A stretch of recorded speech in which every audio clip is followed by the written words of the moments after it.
I'm Lee-Ann Perkins. I'm the Assistant Treasurer of Ancura Consulting.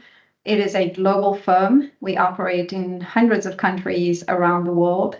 And the company is an expert services firm, meaning we have consultants who are SMEs in their particular area to help other companies through difficult trials. Difficult trials come in many different ways. And for me in the Treasury area, I've been a practitioner for about 20 years in various industries and various roles. And in every company that I've worked at, which spans 2 decades right now, I've seen fraud in different manners. It has never gone away. I think it's getting more difficult to spot fraud and to mitigate the impacts of fraud as we go into a more digital era. But it's not to say that the traditional manners of fraud are not still around, and we have to be protective of the company's data in every area of the way we work and the way we communicate and the way we train and the way we look at our companies to make sure that we as treasurers can protect the company from the various fraud attacks that we receive almost on a daily basis.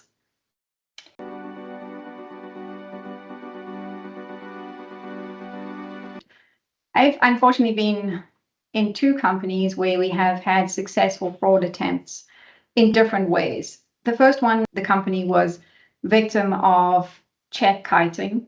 And this is when a check is intercepted in the mail, it is washed, and your bank account details are still presented, but with a different name. And this was kind of a sophisticated scheme that was going around. And when it was presented to us, we first noticed it through the check positive pay process. And because this was such an intricate scheme and involved so many threat actors, it was taken to the FBI's, field office. And I was informed because I was a signer on the bank account. And the FBI actually came to my office at the time, which honestly was the first time I realized how much of a emotional toil fraud and successful fraud can have on a person and a company. Having the FBI come to my company and not tell anyone what was going on, but ask to speak to me. I was in a locked conference room. There was a glass window, so people were looking at me as they walked up and down, wondering what I had done. And I was very fearful because I didn't know the impact of this fraud scheme. And fortunately, the company wasn't out a lot of money, but it was still very emotionally trying for me because I had to relive a lot of, transactions and time periods that came up to the point when the fraudster was found with our checks in his trunk of his car. But because I was the main signer, I was really subject to a lot of interrogation and questioning and just kind of trauma that the signer of the account had to go through. And obviously the company had done nothing wrong. And, we cleared it up and we were able to use the company's insurance to make us whole. But it was a very difficult time for me. And I think maybe a good time because I was able to now be much more vigilant and concerned about fraud than if something like this had not happened to me. I'll always remember that. And then the second time was in a company where we were unfortunately successful. Fraud happened on a ACH payment. And this was due to an employee not following procedure, acting on the urgency of the request, and falling victim to the scam. The company was out just a couple of $100, so it wasn't financially devastating. But unfortunately, the person who was able to allow the fraud to happen was very traumatized by this. The person was an employee of high character, high integrity. This was not something that the person did on purpose. It just was one of those situations where they were not thinking clearly. They acted in urgency, and unfortunately, the fraud happened.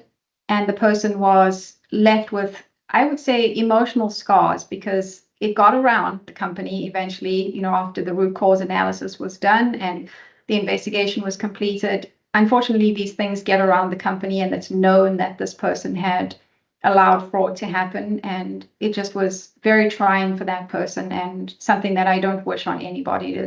It definitely impacts the person. It makes them feel vulnerable. It makes them feel just not good at their job, and it makes them feel like people are questioning the way they work. And it is unfortunately not their own fault, but not following procedures is also something that leads to these events that we all have to be wary of. It can happen to anybody.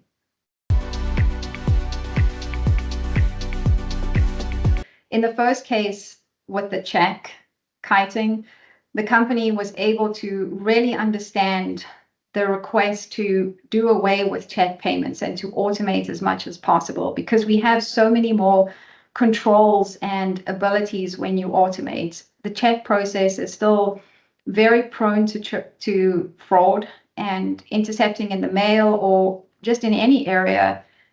Checks, this fraud is going to perpetuate if we don't get away from this manual paper-based payment method. So the company put in place, a reduction in check KPIs, and we tried to pay and have payments directed to us via ACH or wire. And we also did extenuous training for our employees. We got in experts from banks, from vendors. We sent our employees on training through any recognized organization we could, to ensure people understood the impact of fraud and how easily it can happen.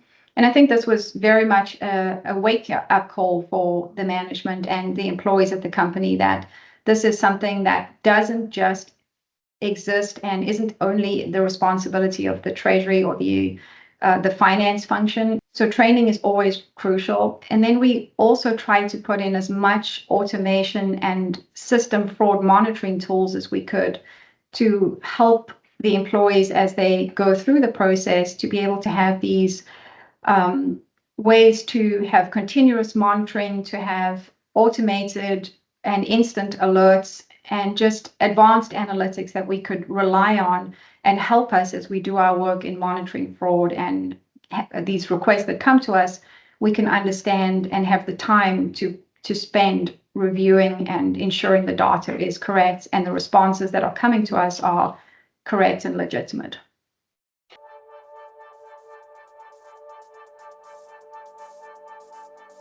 Fraud responsibility and the monitoring of it is every person in the company's responsibility. Just like it is in your own personal life, you have to take full responsibility of the work that you're doing and the requests that come your way to make changes to payments or to set up payments, and also receiving payments.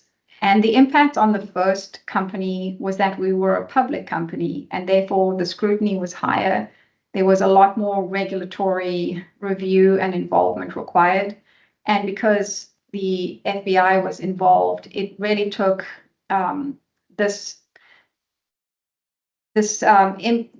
event up to the executive level, where they were also made aware and also held responsible for the types of activities that go on in the finance department that they perhaps weren't as aware of or involved in. And it really was everyone's responsibility, including the audit committee, to ensure the root cause analysis was done correctly, and everybody who needed to know was communicated to, and changes were made. In the second instance, it impacted everybody. It wasn't a public company, but the reach of the information was large, and it was also used as a training event to help others understand how easily this can happen. Even people who work in finance, they can get caught off guard by these events.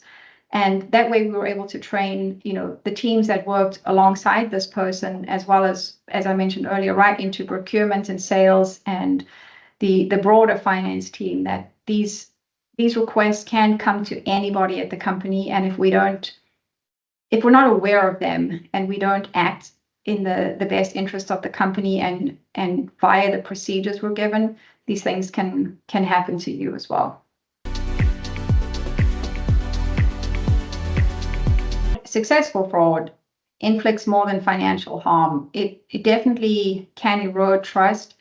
And I think I've seen it. It leaves emotional scars, and it affects and impacts the victim's sense of just peace of mind, their confidence in what they do at the company, and also a feeling of betrayal, especially if you work in a financial function where this is your responsibility.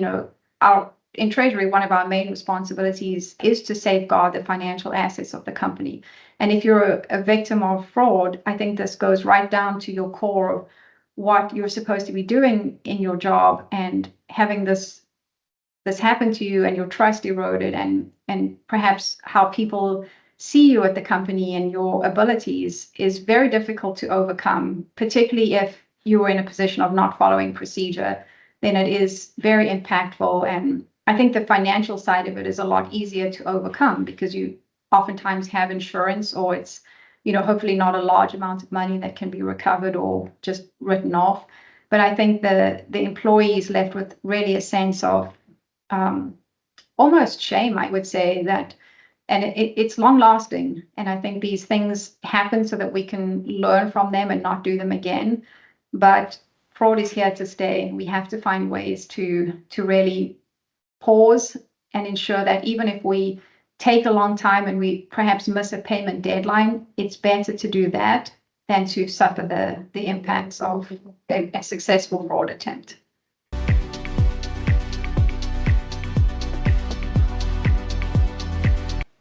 I think what seems really important to me after these two events is the urgency of creating a response protocol before it happens. So send those plans down the road before you need them, so that they'll help you in such an event.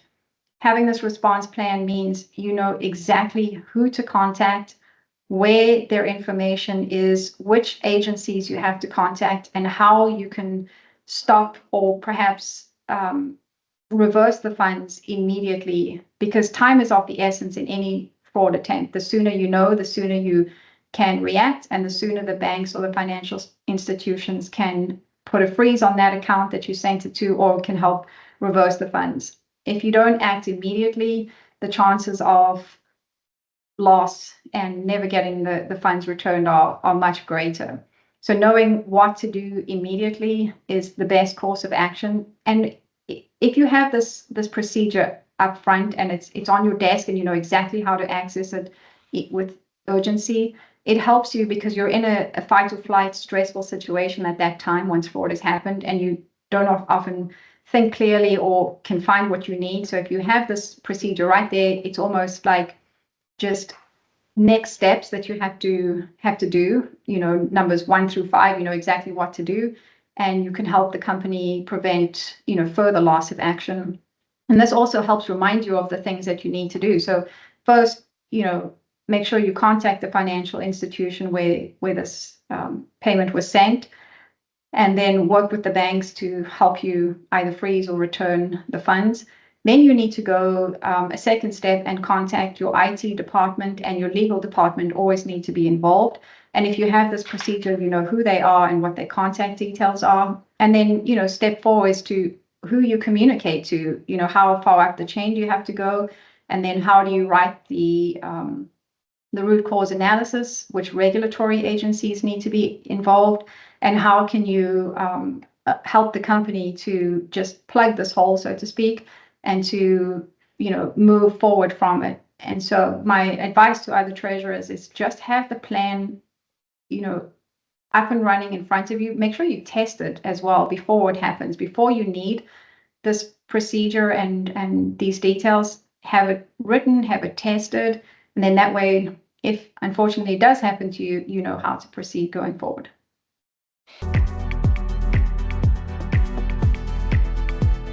We've definitely seen that fraud is much more digital now. It's much easier to perpetrate, and the losses or the impacts are definitely higher on the dollar side, because money moves so quickly now. We have real-time payments, and just any electronic fraud can bring with it an increased dollar value lost to your company.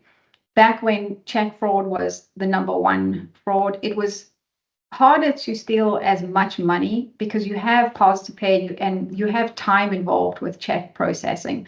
And I think while check processing fraud is still around and still very high numbers, I don't think the dollar value is as high as it is, say, ACH and wire and digital currency and any other type of electronic fraud. I think we need to retrain how we look at fraud monitoring and fraud protection. And I think to answer your question, it is a lot more impactful now in dollar value wise, and the consequences can be much higher because a lot of times there's criminal rings that are involved, particularly if it's digital currencies. So there's a lot more at stake than just, cashing someone else's check. And it's an evolving field. So we have to keep up and we have to be ahead of what the fraudsters are doing, because it's with the advent of AI, it is going to be a different world, and we have to think differently and we have to be prepared to act differently and more quickly in the near future.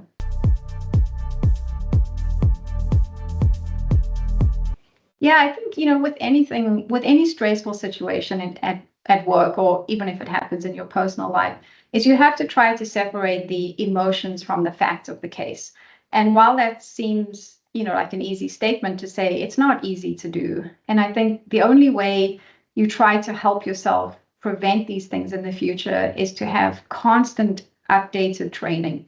Use the experts who can help train you. We use our banks around the world. We use incredible vendors who this is their job to know these fraud attempts and what's coming at us and what solutions they have. Use them to help train you. And then it's all about training each other. It's, each one should teach one. And I think it's really important to just help spread the word, and then also help others if they've been through this type of traumatic event. And sometimes it can be of great trauma if there's large dollars involved, or if there's a loss of a job because of it.